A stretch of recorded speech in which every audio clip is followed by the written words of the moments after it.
তো আইএসএফের কর্মী অনেক, যেখানে সবই আইএসএফ। তো নওশাদকে 5 বছরে যে নওশাদ যে মানুষের এতটা ভালোবাসা যে গর্বিত যে নিয়ে ফেলেছে মানুষের অন্তর থেকে, আচ্ছা ভোটের সবাই কেন হেরফের হয়ে যাচ্ছে, কারণটা কি? এইটার মূল বিষয়, হ্যাঁ, ভোট তো একটা মানুষের ব্যক্তিগত ব্যাপার, সে কাকে দেবে না দেবে, ভালোবাসাটা আলাদা, ভোট দেওয়াটাও আলাদা বিষয় হয়ে যাচ্ছে। তো মানুষ ভালোবেসে পাশে আছে, কিন্তু ভোটে যখন বোতাম টিপছে তখন অন্য কিছু ভেবে হয়তো।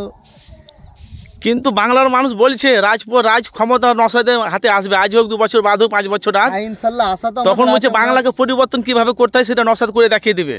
ইনশাল্লাহ আমাদেরও তো আশা আছে, উনি আসলে আমাদের তো বহুত উপকার হবে। আমাদের তো বলার কেউ নেই, আমাদের যে পিছিয়ে পড়া দলিত আদিবাসী এইসব মানুষেরও তো বলার কেউ নেই।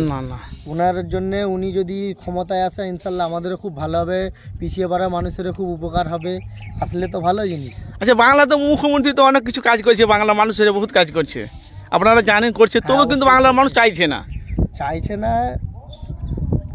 কিছু মানুষের মধ্যে হয়তো খারাপ লাগছে যে ইনি ভুল করছেন, সেই হিসাবে কিছু মানুষ বলছে চাইছে না সেই হিসাবে। কিন্তু মমতা তো দোষ নেই, নিচেকাল নেতাগুলো সব এরা সব খেয়ে ফেলছে। হ্যাঁ, মমতা মানুষের ঠিক মতো ঠিক দিয়ে দিচ্ছে, ওনার নিচে যারা কর্মীরা আছে এনারা সব একটু গন্ডগোল করছে বলে মানুষ টিএমসির উপরে ক্ষিপ্ত। বাকি মমতাকে দেখেই মানুষ ভোট দেয়, বাকি এনাদের দেখে কেউ ভোট দেয় না। আচ্ছা, ভাঙড়ে তাহলে বিধানসভা ভোটে কে জয়ী হবে?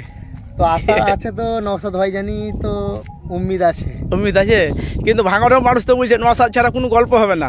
তো হ্যাঁ, এটাই তো আমিও মিডিয়াতে দেখি, সোশ্যাল মিডিয়ায়, প্লাস মানুষের যে চেষ্টা আছে ওনাকে জিতাবার জন্য ফির দোবারা, এটাই মানুষের মনে উদ্বেগ আছে। আপনার নাম কি? আমার নাম আসলাম মল্লিক। বাড়ি কোথায়? বাড়ি বাইনান করিয়ায়।